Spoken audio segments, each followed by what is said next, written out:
ओम श्री गुरुदेव दत्त.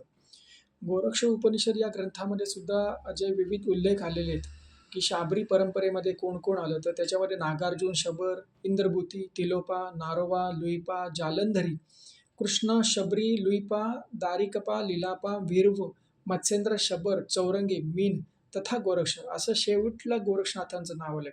आणि सोबत एक स्तोत्र किंवा एक छोटासा अशी एक ओळ आहे, कवी आहे, काव्य आहे, की एवं श्री गुरु आदिनाथ मत्स्येंद्रनाथ तत्पुत्र उदयनाथ दंडनाथ सत्यनाथ संतोषनाथ कुर्मनाथ मत्स्येंद्र पुत्रो भवानार्जी तस्य गोरक्षनाथाया.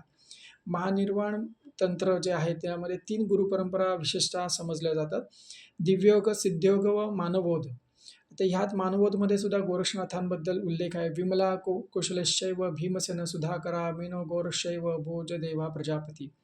शाबर तंत्रात एकूण 24 कापालिक, 12 गुरु व त्यांचे 12 शिष्य हे नाव आलेली आहेत. दरवेळी उल्लेख आलेला आहे. ज्याबद्दल देवनाथ महाराजांनी नेहमीच माहिती दिलेली आहे, की जसे जे गुरु आहेत त्यामध्ये आदिनाथ, अनादिनाथ, कालनाथ, अतिकालनाथ, करालनाथ, विक्रालनाथ, महाकालनाथ, महाभैरवनाथ, बटुकनाथ, भूतनाथ, वरीनाथ, श्रीकंठनाथ हे नाव आहेत. नंतर शिष्यामध्ये नागार्जुन, जडभरत, हिरपट्टू, भीमनाथ, गोरक्षनाथ, चरपटनाथ, अद्वैनाथ, भीमनाथ, कंबरनाथ, कंबधारी, जालंधर, मलयार्जुन, ओदोहा हे 84 सिद्धांपैकी जी नावं आहेत ती त्यामध्ये. यामध्ये तुम्हाला मीननाथांचं पण नाव आहे, नंतर अडबंगीनाथांचं नाव आहे, हालिपा म्हणजे हडिपा हे नाव आहे आणि कण्व म्हणजे कानिफनाथ हे आपण समजून घेतलं पाहिजे. कारण की कानिफनाथ हे नाथपंथातले फार महत्त्वाचे सिद्धयोगी आहेत आणि त्याबद्दल आपण माहिती पुढे महाराजांनी दिलेली आहे. आता ह्या साऱ्या उपनिषद नारद परिवाजक उपनिषद आहे किंवा वेगवेगळे गुरु गोरक्षनाथ हे जे वेगवेगळी माहिती जी आलेली आहे, या सगळ्या माहितीतनं एवढंच दिसतं की गुरु गोरक्षनाथांनी नाथपंथासाठी आणि महाराष्ट्रातल्या नव्हे तर भारतातल्या आणि अखंड हिंदुस्थानातल्या प्रत्येक भक्तासाठी खूप कार्य करून दिलेले आणि त्यांची गुरु शिष्य परंपरासुद्धा त्यांनी खूप मोठ्या प्रमाणात दिलेली. आता आपल्या माहितीप्रमाणे जसं देवनाथ महाराज आहेत किंवा 300 वर्षापूर्वी शिवदिन केसरी होते, तर शिवदिन केसरींना पैठणच्या 300 गावांचे इनामी दिली होती.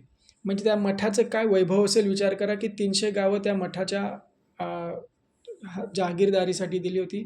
तेवढा जमीन जोबला त्या मठाचा होता, तेवढं वैभव नाथांचं होतं आणि म्हणूनच आज पैठणला नाथांचंच म्हणजे नवनाथांचं, कानिफनाथांचं, गोरक्षनाथांचं एक मोठं पीठ म्हणून समजलं जातं, की या पैठणच्या ठिकाणी पैठणच्या या वास्तव्यामध्ये प्रत्येक नाथाने खूप मोठ्या प्रमाणात कार्य केलेलं आहे आणि नाथपंथाची जी ध्वजा आहे ती पुढे नेण्याचा प्रयत्न या शिवदिन केसरींपर्यंत खूप मोठ्या प्रमाणात आणि त्यानंतर जो मधला काळ शांततेत गेला किंवा तेवढं कार्य होऊ शकलं नाही, ते पुढचं कार्य नेण्याचं काम जे भव्य दिव्य काम आहे, जी ध्वजा पताका आहे ती सद्गुरू देवनाथ महाराजांनी आपल्या खांद्यावर घेतली आणि त्यांच्यामुळेच आज हे सर्व ज्ञान आपल्यासारख्या सर्वसामान्य माणसापर्यंत पोचलेलं आहे. जय गुरुदेव. आदेश आदेश आदेश.